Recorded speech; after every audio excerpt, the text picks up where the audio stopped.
இன்றைக்கி என்ன பண்ண போகிறேன்னு பார்த்தீங்கன்னா ஆனியன் பக்கோடா தான். நேற்றே சஞ்சனாவுக்கு நான் வந்துட்டு மழை பெஞ்சப்போ செஞ்சு கொடுத்தேன்.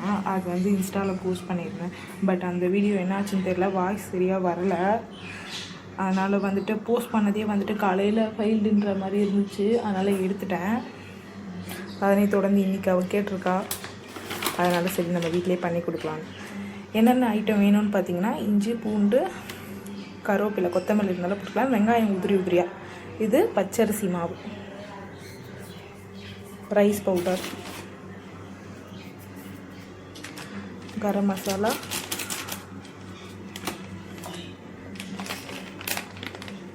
கபாப் மசாலா. டேஸ்ட்டுக்காக தான் இந்த கபாப் மசாலா போடுறேன். உங்களுக்கு நார்மல் பக்கோடா மாதிரியே வேணும்னா அது போட வேண்டாம், ஆனால் அது போட்டிங்கன்னா நல்லாயிருக்கு. கடல மாவு இதெல்லாம் போட்டதை விட கடல மாவு அதிகமாக போடணும்.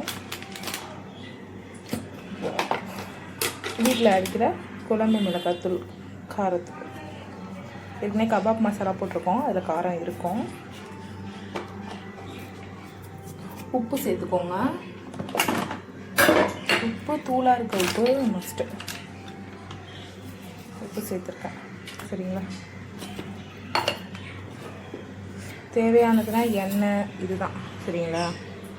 வச்சுருக்கேன் பாருங்கள், இதுதான். நமக்கு கடைக்கு போக முடியல, வீட்லேயே ஒரு இன்சிடெண்ட்டாக பகோடா மாதிரி சாப்பிட்ணுன்னா இந்த ஆனியன் பகோடா செஞ்சு சாப்பிட்லாம். தயிர் சாதத்துக்கு, சாம்பார் சாதத்துக்கெலாம் கூட நல்லாயிருக்கும். எண்ணெய் வச்சு அங்கே காய வச்சுருக்கேன் பாருங்கள். காலைல பால் பொங்கிடுச்சு, அதனால தான் அந்த நிலைமையில் இருக்குது. எண்ணெய் காஞ்சிட்ருக்கு. இந்த மாதிரி நம்ம உதிரி உதிரியாக கலந்துக்கணும். லைட்டாக மட்டும் தண்ணி தெளிச்சிக்கலாம், சரிங்களா? லைட்டாக தண்ணி தெளித்து போட்டு எடுத்துட வேண்டியது தான். காஞ்சிடுச்சு. அது வந்து நேற்றுக்கு அவளுக்கு போட்ட பகோடா தான், ஆனால் எண்ணெய் க்ளீனாக இருக்குது. நம்ம சிக்கன் பொடிச்சிட்டு தான் திருப்பி யூஸ் பண்ணக்கூடாது, சரிங்களா? ஆனால் எண்ணெய் நான் புதுசாக விட்டது தான். அந்த தூள்லாம் தான் எடுத்துடணும். இப்போ எடுத்துகிட்டு தான் போடுவேன். ஓவராலாக இந்த மாதிரி இருக்கும். நம்ம வந்துட்டு இந்த மசாலாலாம் போட்ட பிறகு இந்த மாதிரி இருக்கும். ஜெல்லிக்கண்டியில் எனக்கு பெரிய பெரிய ஓட்டையாக இருக்குங்க, அந்தளவுக்கு வரமாட்டேது. சரி போடும். இந்த மாதிரி இருக்கணும். உதுத்துற மாதிரி, சரிங்களா? போட்டுட்டு நான் எப்படி இருக்குன்னு காட்டுறேன். பார்த்துக்கோங்க, கையை வந்து எட்ட வச்சுக்கணும். இப்போ தான் நீங்கள் சமைக்க கற்றுக்குறீங்கன்னா கையை கிட்டலாம் வச்சு எண்ணெய் பட்டுட்டு அதுக்கப்புறம் கஷ்டமாக போயிடும், சரிங்களா? கையை எட்ட வச்சு இந்த மாதிரி உதுத்த மாதிரி போட்டுக்கோங்க. போட்டுட்டு விட்டோடனே கிண்டக்கூடாது, கரண்டியை விட்டு கொஞ்சம் நேரம் ஆகணும். ஸ்மெல்லும் வரும், ப்ரௌன் கலரில் மாறும். அதுக்கப்புறம் தான் திருப்பணும். பார்த்தீங்கன்னா இந்த அளவுக்கு ஆனால் போதும். அவள் ஒன்று ஒன்றா தான் எடுத்து சாப்பிடுவாள் ஃபிங்கரில். அதனால தான் நான் உதுத்தே போட்டு விட்டேன். நீங்கள் வந்து மாவு கொஞ்சம் அதிகமாக போட்டு கூட கெட்டியாக கூட போட்டுக்கலாம் பகோடாக்கு.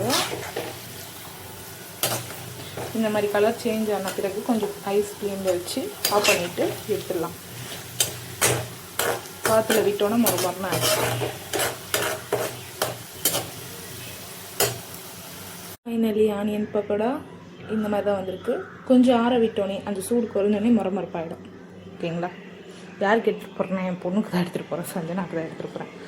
வெங்காயம் அப்படியே ராவாகவே, நீங்கள் முழு வெங்காயத்தை கொடுத்தா கூட பிச்சு சாப்பிட்ற ஆள் வெங்காயம் இப்போ கூட அப்போ எப்படி சாப்பிடுவா? அதை குழந்தைக்கு கடையில் வாங்காமல் அவங்க வந்து போட்டு எப்படி இருந்தாலும் அதிகமாக செஞ்சு போட்டு அதே எண்ணெயில் பொரிக்கிறதா இருந்தாலும் பொரிப்பாங்க. இல்லைனா அவங்களுக்கு வியாபாரம் ஆகலைன்னா அப்படியே தான் இருக்கும். அது கொஞ்சம் பழசாயிடும். அதனால் நான் வீட்டில் தாங்க இந்த பகோடா வந்து செஞ்சு கொடுத்துருவேன். காலிஃப்ளவர் கிடச்சா காலிஃப்ளவர் பகோடா பண்ணி நான் வீடியோ பண்ணுறேன். பாருங்கள், சப்போர்ட் பண்ணுங்கள். Thank you.